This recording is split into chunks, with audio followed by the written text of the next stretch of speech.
আমাকে আজকে মাননীয় প্রধানমন্ত্রী চাইল্ড পার্লামেন্ট সম্পর্কে জিজ্ঞেস করলো।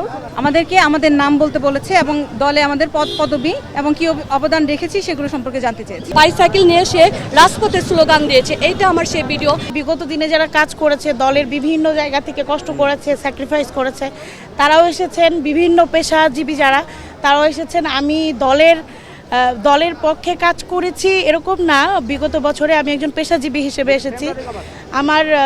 আমি আশা করব দলের কাছ থেকে এটা, যে যারা কাজ করেছে তাদেরকে, এবং যেহেতু সংসদ পার্লামেন্ট অনেক জরুরি একটা জিনিস একটা দেশ চালানোর জন্য, সেখানে আমরা যারা পেশাজীবী এসেছি তাদেরকেও মূল্যায়ন করবেন।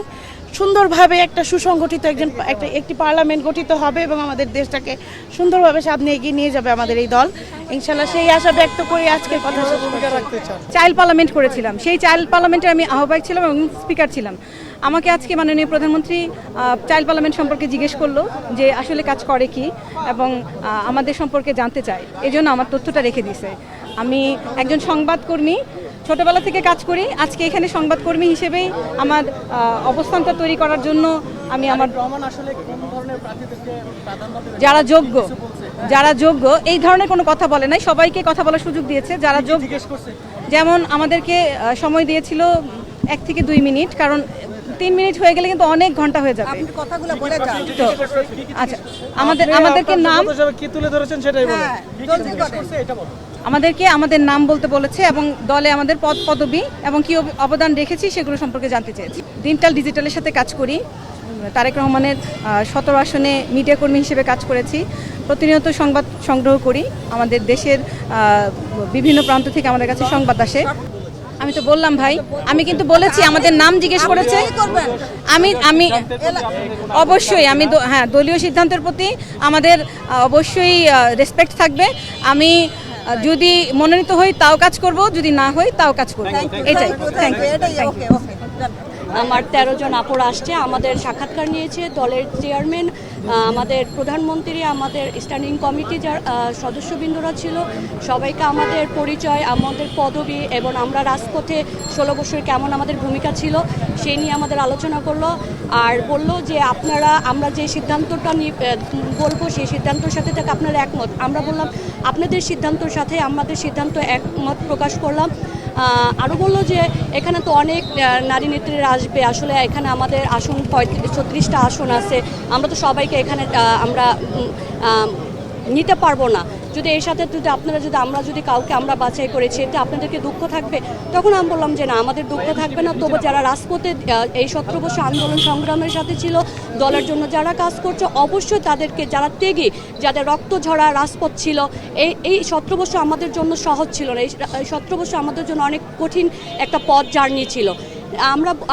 তখন আমরা বললাম যে আমাদের যারা রাজপথে ছিল, রাজপথে যারা পরিশ্রম করেছে, অবশ্যই তাদেরকে আপনারা আমাদের মূল্যায়ন করবেন। বলছে থ্যাংক ইউ মোল্লা। আর বললো যে আপনারা তো আমরা যদি আপনাদের সিদ্ধান্ত আমরা যদি না নিতে পারি তাহলে আপনারা দল ছেড়ে যাবেন। তখন আমরা বললাম যেভাবে 17 বছর এই দলকে আমরা আগলে রেখেছি, 17 বছর যেভাবে রাজপথে ছিলাম, যে কোনো মুহূর্তে হলে আমরা দলের জন্য আবার রাজপথে চলে আসবো। এই দল ছেড়ে আমরা কখনোই যাব না। আমরা শহীদ প্রেসিডেন্ট জিয়াউর রহমানের আদর্শের একটা দল বহন করি, এই দল ছেড়ে আমরা কখনোই যাব না। আসলে দেখেন, আমার কাছে মনে হয়েছে শুধু আমার কাছে না, আমার মানিকগঞ্জের প্রাণের একটা দাবি ছিল, আমরা তরুণদের যে একটা মনোভাব, স্পিড, দলের জন্য কাজ করার জন্য, সেই স্পিডটা আমার মধ্যে ছিল। আমার মানিকগঞ্জের প্রাণের মানুষগঞ্জের বাসীর একটাই দাবি ছিল যে আমরা তরুণদের কাছে যেতে পারবো, তরুণদের মনোভাব বুঝতে পারবো। যেমন আমাদের প্রধানমন্ত্রী যেমন তরুণদের নিয়ে যে ভাবনা কাজ করতেছে, তরুণদেরকে নিয়ে এগিয়ে যাচ্ছে, আমার মনে হয়েছিল, আমি যেহেতু তরুণ একজন আইনজীবী, আমি তরুণ একজন রাজনীতিবিদ, আমার কাছে মনে হয়েছিল যে আমি হয়তো বা এখানে আমি পারবো। আমার কাছে মনে না, এটা আমার মানিকগঞ্জের প্রত্যেকটা জনগণের দাবি ছিল, তাদের আশা ছিল যে তরুণ, যেভাবে আমি 17 বছর শুধু না, আমি সামনের জুলাইতে আপনার 24শে যে জুলাই আন্দোলন আমি সামনের সারিতে যেভাবে নেতৃত্ব দিয়েছি, শুধু বাংলাদেশের একজনই মেয়ে আছে যে বাইসাইকেল নিয়ে, আমি আপনাদেরকে এটা দেখাচ্ছি, শুধু একজন মেয়ে ছিল বাইসাইকেল নিয়ে সে রাজপথে স্লোগান দিয়েছে, এইটা আমার সেই ভিডিও। আমার 17 বছর যে আমি দলের জন্য কি 17 বছর তার আমি দলের জন্য কাজ করতে পারিনি, যেহেতু এটা 17 বছর একটা ধারাবাহিকতা বলে আসে। আমি যখন থেকে শুরু করেছি আমার রাজনীতি জীবন, আমি রাজনীতি জীবন শুরু করছি 2015 থেকে। আমার 2015 থেকে যে আমার যে কর্মকাণ্ড সবই ছিল, আমার একটা ফুটেজ আমি আমার দলকে দিয়েছি, দল সেটা দেখবে, দলের কাছে যদি মনে হয় যে আমরা যোগ্য প্রার্থী বা তাহলে আমাদের মূল্যায়ন করবে, আর যদি দল আমাদের মূল্যায়ন যদি যদি না করে আমাদের দুঃখ না, আমরা যেভাবে 17 বছর যেভাবে রাজপথে কাজ করে গেছি ইনশাল্লাহ আমরা করে যাব। খুব সংক্ষেপে জবাব দিতে বললো সংক্ষেপে সবাই দিবেন, কারণ এতগুলা মানুষ আমার তো সম্ভব না এক কথা বলা। শুধু নাম পরিচয়টা দিয়ে আপনারা আপনাদের নাম পরিচয় এবং পদটা বলবেন। আপনার কি মনে হলো যে আপনাকে মনোনয়ন দিতে পারে কিনা? এখন এটা তো দলের সিদ্ধান্ত, এটা তো আমি বলতে পারবো না। আমি তো আশা করবোই, আমার তো সেটা করতেই পারি। আমি ফর্ম কিনেছি, আমি ফর্ম জমা দিয়েছি।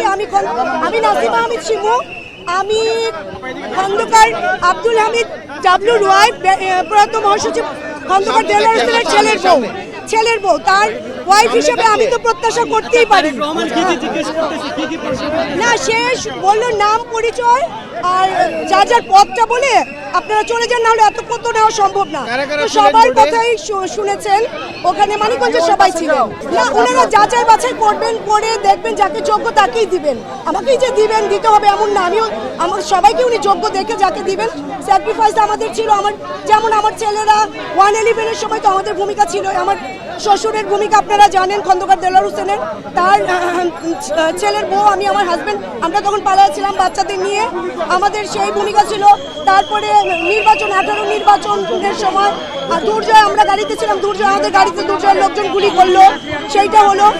যেহেতু রাজনীতি করি, আর রাজনীতি করলে বৃহত্তর পরিসরে কাজ করার সুযোগ হবে যদি কোনো দায়িত্ব পাই আমরা, সেই ক্ষেত্রে নমিনেশন তো প্রত্যাশা করতেই পারি।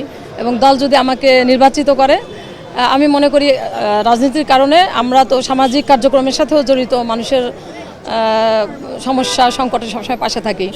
আর সেটা দায়িত্ব পেলে হয় কি যে এটার সমস্যাগুলোকে আমি চিহ্নিত করতে পারবো এবং সেই অনুযায়ী কাজ করতে পারবো, বৃহত্তর পরিসরে কাজ করতে পারবো। এই কারণে দায়িত্ব চাই।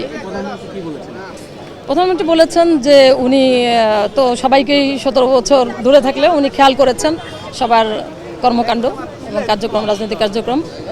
এখানে যারা আছেন ইয়ারা, মানে বোর্ডের সদস্য যারা স্ট্যান্ডিং কমিটির মেম্বার, ওনারা যাকে করবে, সুপারিশ করবেন, উনি সেগুলো বিবেচনা করবেন এবং সার্বিকভাবে প্রার্থীর যোগ্যতা, ওনার পড়াশোনা, আইন প্রণয়নের ক্ষমতা, সংসদে কার্যকর সংসদ হওয়ার জন্যে যে ধরনের দক্ষতা থাকা দরকার, পড়াশোনা থাকা দরকার, আইন প্রণয়নের ক্ষমতা থাকা দরকার, এই ধরনের যোগ্যতা সম্পন্ন যারা আছে তাদেরকে উনি অগ্রাধিকার দিবেন।